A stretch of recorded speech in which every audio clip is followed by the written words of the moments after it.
ang wala sa lugar ng pag-aarte. Bakit? Dinadaan sa drama.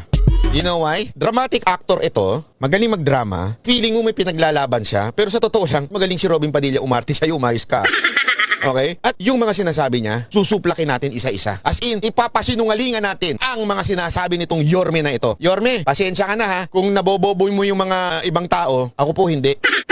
At ang mga banateros, hindi mo maiuuto. Sorry ha, wag kang umayos ka. Okay? O ito. Ako umaapila. Oh, ako din! Kala mo talaga may apilis eh. Bilang alkalde naman, 2 milyon mamamayan sa lungsod. Oh, hindi naman lahat yan gusto ka. Hindi, sabi niya, umapila bilang mayor o bilang alkalde na merong 2 milyon. Tapang mo. Excuse me po. Ito, Yorme, yung totohanan. Subukan mo tumakbo uli dyan sa Maynila, baka di ka na manalo. Ang daming galit sa kanya dyan, di nyo ba alam? Totoo, ang daming galit sa kanya dyan. Kasi alam mo kung pag tinanong mo mga taga Maynila, ang laging sagot nila, panglabas. Panglabas ang ganda, hindi pangloob. Nagkaroon ng ilaw, pero same pa rin ang kalakaran. Same pa rin ang kalakaran sa City Hall, same pa rin ang kalakaran sa street. Ang dami pa rin nangungutong na mga... Di ba nakita nga natin yun, huling-huli, dinaan sa saging eh. Di ba naalala nyo yung traffic enforcer na binigyan ng saging? Huwag ka dyan magbigay. So magsasaging. Bumili ka ng saging, dagdagan mo na lang. O, di ba? Nakita natin. Ibig sabihin, yun yung tinatawag na yung change, panglabas lang. Walang kusa. Hindi katulad, eto, sorry ha, totoo naman to eh. Sa Davao, paano nagbago tao? Huwag ka magloko dito.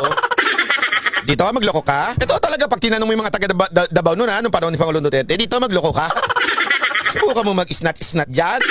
Kinabukasan na sa kalsada ka na, ha? Totoo, di ba? Ibig sabihin talagang yung mga tao takot na takot. Eh dito yung tapang mo, kala mo matapang eh. Alam mo, hinamon nga siya na kasi diba naghahamon siya dito. Gusto nyo palang sindakan ha? Dito tayo sa Tondo. Ganun pa to, di ba?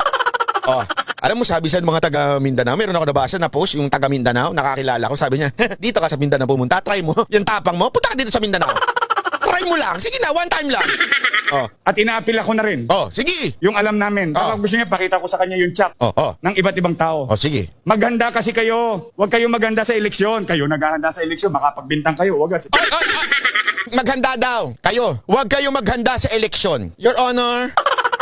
Excuse me, Your Honor. I have exhibit, okay? Isa sa mga vlogger na puro binablog ay Maynila, ay nag-vlog lang, naglabas ng vlog kanina 5 hours ago. Ito ho ang sitwasyon na nangyari sa Tondo. Your Honor, can I play the video for your consideration? This is what you are doing in Maynila. Kong, thank you po, Kong.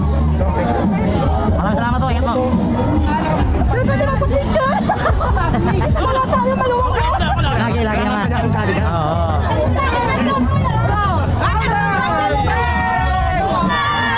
Akala nyo, di ko nakita yung pagkikilig-kilig nyo kanina, ha?